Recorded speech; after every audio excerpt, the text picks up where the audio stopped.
Assalamualaikum warahmatullahi wabarakatuh. Alhamdulillah. Allahumma salli ala Sayyidina Muhammad wa ala ali Sayyidina Muhammad. Alhamdulillahirabbil alamin. Kembali lagi kita bertemu bersama saya di mata pelajaran Akidah Akhlak. Insyaallah hari ini kita akan melanjutkan pembelajaran kita yang kemarin. Sebelum membahas ke pembelajaran kita, mari sama-sama kita membacakan doa terlebih dahulu dengan membacakan basmalah. Bismillahirrahmanirrahim. Mudah-mudahan berkat doa yang kita baca tadi, ilmu yang kita dapatkan hari ini insyaallah berkah dunia akhirat. Amin ya rabbal alamin.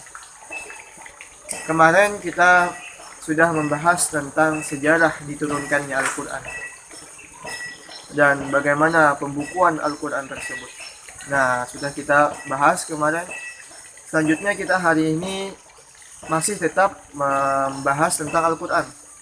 Tetapi kita hari ini membahas tentang pengertian dan hakikat Al-Quran.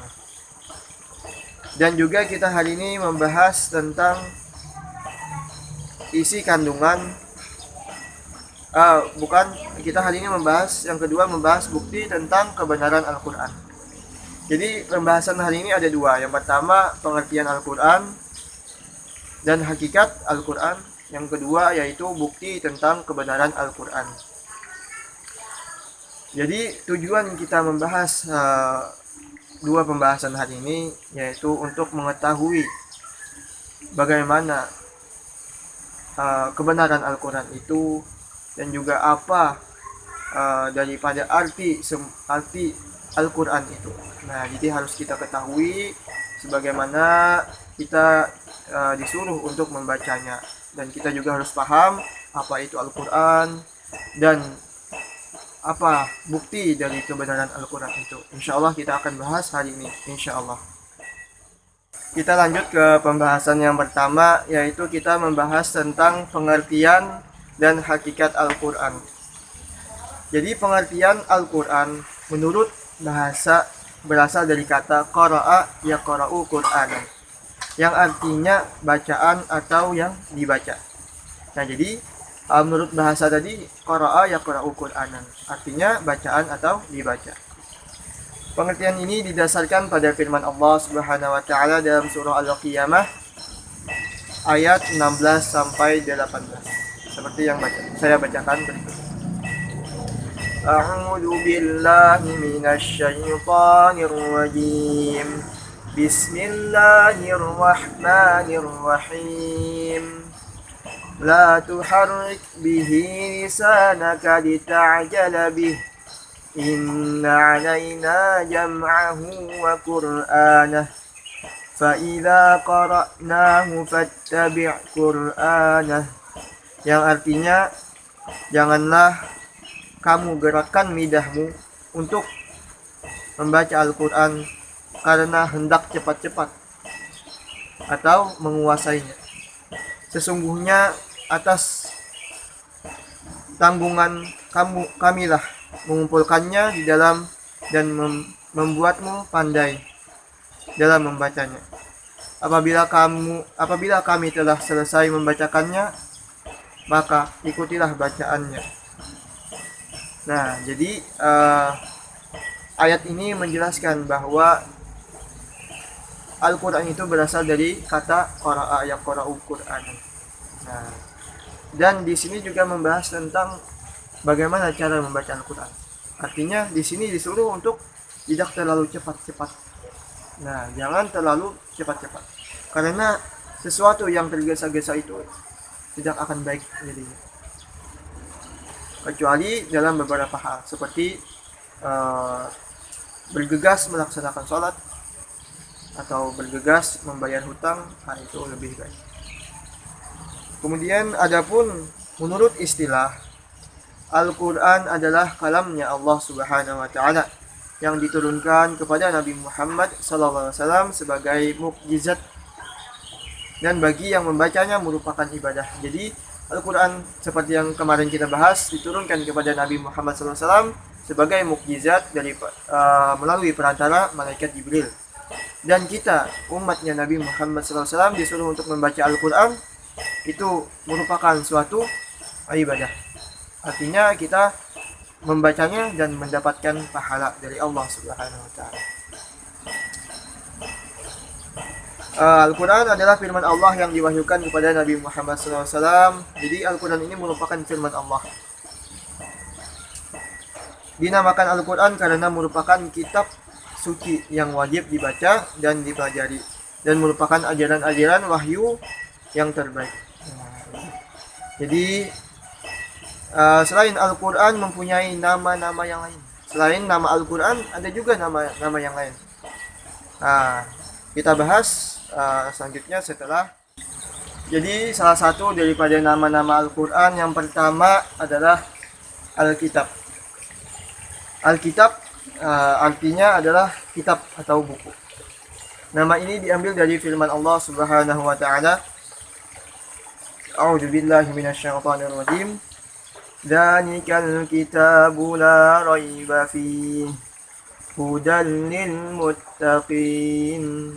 Yang artinya kitab atau Al-Quran ini tidak ada keraguan padanya, petunjuk bagi mereka yang bertakwa. Nah, jadi salah satu daripada nama lain Al-Quran adalah Alkitab. Nah, jadi perlu kita ingat Alkitab yang pertama. Yang kedua yaitu Al-Furqan. Al-Furqan ini artinya itu pembeda. Maksud Al-Quran menerangkan secara jelas mana yang benar dan yang salah. Jadi Al-Furqan, nama lain Al-Quran adalah Al-Furqan. Al-Furqan ini sebagai pembeda antara yang hak dan yang batil. Artinya membedakan antara yang benar dan yang salah. Dijelaskan di dalam Al-Quran yang benar seperti apa, seperti ini, yang benar yang kita perlu kita kerjakan, dan yang salah seperti ini yang perlu kita tinggalkan. Itu nama lain daripada Al-Quran. Sebagaimana dalam firman Allah Subhanahu wa taala, A'udzu billahi minasyaitonir rajim. Tabarakalladzi nazzalal Qur'ana qala 'ala 'abdihi liyakuna lil 'alamin nadhira. Yang artinya Maha suci Allah yang telah menurunkan Al-Furqan atau Al-Quran kepada hambanya agar dia menjadi pemberi peringatan kepada seluruh alam, maksudnya jin dan manusia. Nah, jadi Al-Quran diturunkan sebagai pembeda dan pembenar. Sebagai pembeda antara yang benar dan yang salah. Itu nama lain daripada Al-Quran. Selanjutnya yang ketiga Az-Zikir. Az-Zikir merupakan nama lain Al-Quran juga. Arti daripada Az-Zikir adalah peringatan. Artinya memperingatkan kepada hamba-hambanya, kepada umat-umat Nabi Muhammad SAW untuk mengingat Allah, untuk menjalankan kebenaran, untuk meninggalkan yang dilarangnya. Sebagaimana dalam firman Allah Subhanahu wa taala, A'udzu billahi minasyaitonir rajim. Inna nahnu nazzalna adh-dhikra wa inna lahu lahafizun. Surah Al-Hijr ayat 15. Yang artinya sesungguhnya kamilah yang menurunkan Al-Quran dan sesungguhnya kami benar-benar memeliharanya. Itu tadi salah satu daripada nama Al-Quran juga. Yang keempat selanjutnya Al-Huda. Al-Huda artinya adalah petunjuk. Al-Quran dikatakan Al-Huda karena ayat-ayatnya berisi petunjuk bagi umat manusia. Nama Al-Huda diambil dari firman Allah Subhanahu wa taala dalam surah Al-Baqarah ayat 185. A'udzu billahi minasyaitonir rajim. Syahrul Ramadan alladzi unzila fihi al-Qur'anu hudan lin-nasi wa bayyinatin minal huda wal furqan. Artinya pada bulan Ramadan bulan yang di dalamnya diturunkan permulaan Al-Quran sebagai petunjuk bagi manusia, dan penjelasan-penjelasan mengenai petunjuk itu dan pembeda antara yang hak dan yang batil. Jadi di sini Al-Huda sebagai petunjuk karena Al-Quran itu merupakan petunjuk bagi manusia. Jadi kita kalau tidak berpedoman kepada Al-Quran, maka kita hidupnya tidak ada petunjuk. Hidupnya sembarangan saja. Kalau kita ada Al-Quran, kita mengikuti Al-Quran, insya Allah hidup kita nyaman dan kita penuh dengan hidayah Allah, petunjuk Allah Subhanahu wa taala. Amin. Selanjutnya yang kelima, nama lain Al-Quran adalah An-Nur, yang artinya cahaya. Al-Quran dikatakan An-Nur karena petunjuk-petunjuknya adalah sebagai penerang hati manusia.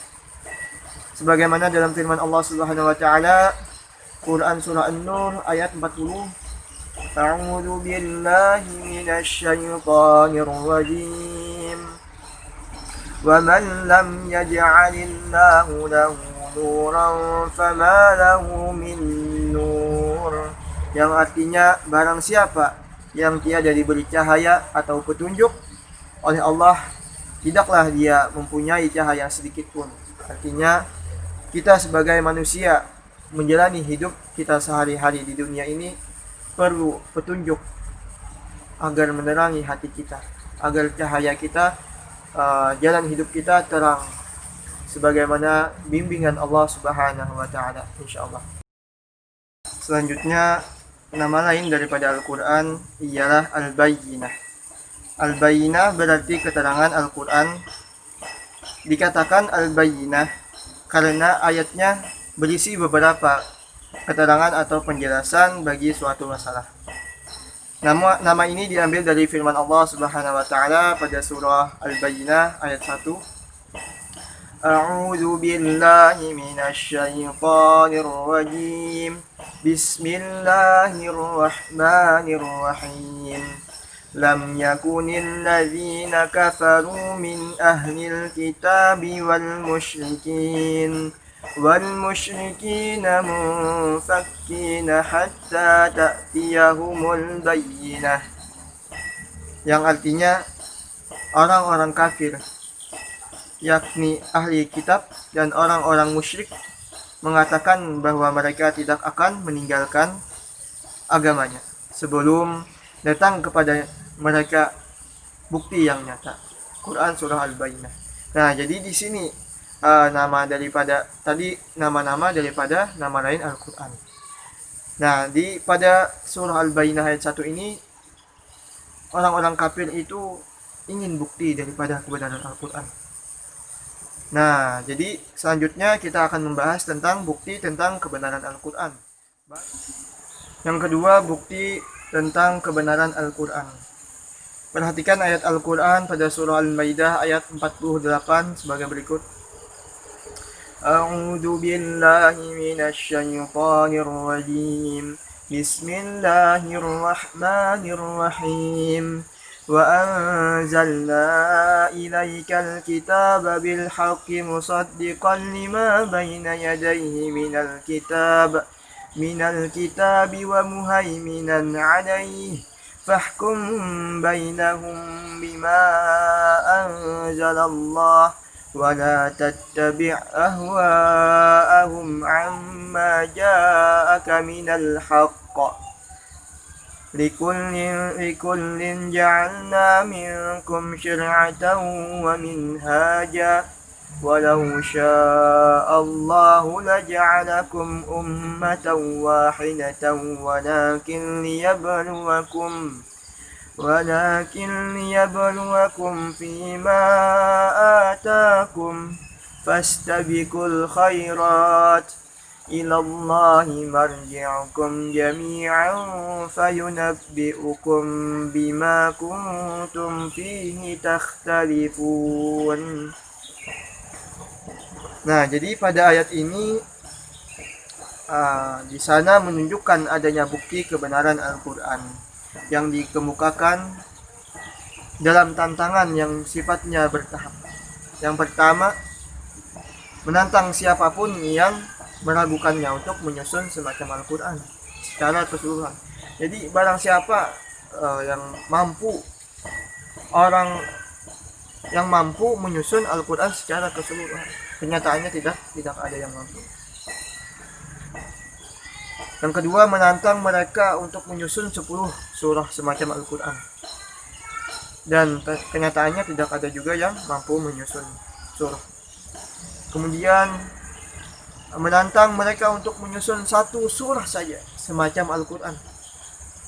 Dan yang keempat, menantang mereka untuk menyusun sesuatu seperti atau lebih kurang sama dengan surah dari Al-Quran. Dan kenyataannya dari zaman Nabi, dari zaman turunnya Al-Quran sampai saat kita sekarang, tidak ada yang mampu menyusun Al-Quran, dan tidak ada yang mampu membuat semacam Al-Quran. Itu artinya apa? Itu menyatakan bahwa Al-Quran itu memang benar-benar diturunkan kepada Nabi Muhammad, dan itu benar asli daripada kalamnya Allah Subhanahu wa Ta'ala, firmannya Allah Subhanahu wa Ta'ala. Tidak ada yang mampu merubah. Artinya itu benar-benar dari firmannya Allah Subhanahu wa Ta'ala. Pada masa pemerintahan Abu Bakar As-Siddiq, muncul beberapa orang-orang murtad dan mengaku sebagai nabi. Pada zaman Abu Bakar As-Siddiq ada orang yang mengaku sebagai nabi. Mereka mencoba membuat dan menandingi terhadap Al-Quran, tetapi tandingan yang mereka buat itu tidak ada nilainya sama sekali. Artinya tidak akan mampu siapapun, sepintar apapun orang yang ingin menandingi Al-Quran, tidak akan bisa menandingi. Sebagaimana dalam firman Allah Subhanahu wa Ta'ala surah Al-Baqarah, A'udzu billahi minasy syaithanir rajim.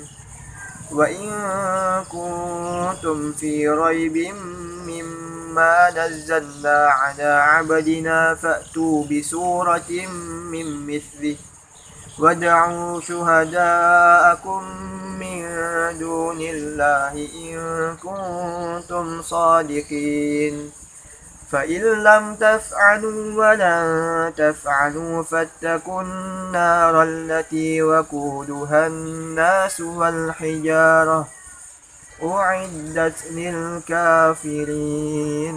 Yang artinya di sini, dan jika kamu tetap dalam keraguan tentang Al-Quran yang kami wahyukan kepada hamba kami, yaitu Nabi Muhammad SAW, buatlah 1 surah saja yang semisal Al-Quran, dan ajaklah penolong-penolongmu selain Allah jika kamu orang-orang yang benar. Maka jika kamu tidak dapat membuatnya, dan pasti kamu tidak akan dapat membuatnya, peliharalah dirimu dari neraka yang bahan bakarnya manusia dan batu yang disediakan bagi orang-orang kafir. Nah, jadi di sini kalau ada yang ingin membuatnya, silahkan buat, silahkan. Kalau ada yang ingin, tetapi tidak ada yang mampunya. Artinya apa? Di sini menyatakan bahwa Allah Subhanahu wa Ta'ala memanglah menjaga keaslian Al-Quran, dan Al-Quran ini memanglah daripada kalamnya Allah Subhanahu wa Ta'ala. Demikian pembahasan kita, yaitu tadi tentang bukti kebenaran Al-Quran. Jadi dapat kita simpulkan pembelajaran hari ini, yaitu tadi yang pertama kita mengetahui tentang pengertian Al-Quran. Al-Quran berasal dari kata menurut bahasa Al-Quran berasal dari kata qara'a yaqra'u Qur'anan. Sedangkan menurut istilah Al-Quran ialah kalamnya Allah Subhanahu wa Ta'ala yang diturunkan kepada Nabi Muhammad SAW melalui perantara malaikat Jibril sebagai mukjizat daripada Rasulullah SAW, dan kita umatnya apabila membaca maka itu termasuk daripada ibadah dan kita mendapat pahala dari Allah Subhanahu wa Ta'ala. Sedangkan nama Al-Quran tadi sebenarnya banyak nama-nama Al-Quran, tapi di sini antara lainnya saja, salah satunya saja, yaitu ada 6 tadi di sini kita bahas. Yang pertama Al-Kitab, yang kedua Al-Furqan, yang ketiga Al-Zikr, yang keempat Al-Huda, yang kelima An-Nur, yang keenam Al-Bayyinah. dan juga kita membahas tentang bukti kebenaran Al-Quran. Jadi Al-Quran itu benar-benar daripada kalamnya Allah Subhanahu wa taala, dan benar-benar turun daripada Allah Subhanahu wa taala, diturunkan kepada Nabi Muhammad SAW. Yaitu pada yang pertama, dalilnya pada Al-Quran Al-Maidah ayat 48, yang kedua pada surah Al-Baqarah. Mungkin cukup kita sampai di sini. Insyaallah kita akan melanjutkan pembelajaran kita minggu depan. Mudah-mudahan kawan-kawan semuanya semangat dalam mengikuti pembelajaran kita. Mudah-mudahan ilmunya yang didapat barokah dan bermanfaat bagi dunia dan akhirat. Amin ya rabbal alamin. Untuk menutup pembelajaran kita hari ini, mari sama-sama kita membacakan doa kafaratul majlis. Subhanakallahumma wa bihamdika asyhadu an la ilaha illa anta astaghfiruka wa atubu. Assalamualaikum warahmatullahi wabarakatuh. صلوا على خير الأنام المصطفى بدر التمام صلوا عليه وسلموا يشفع لنا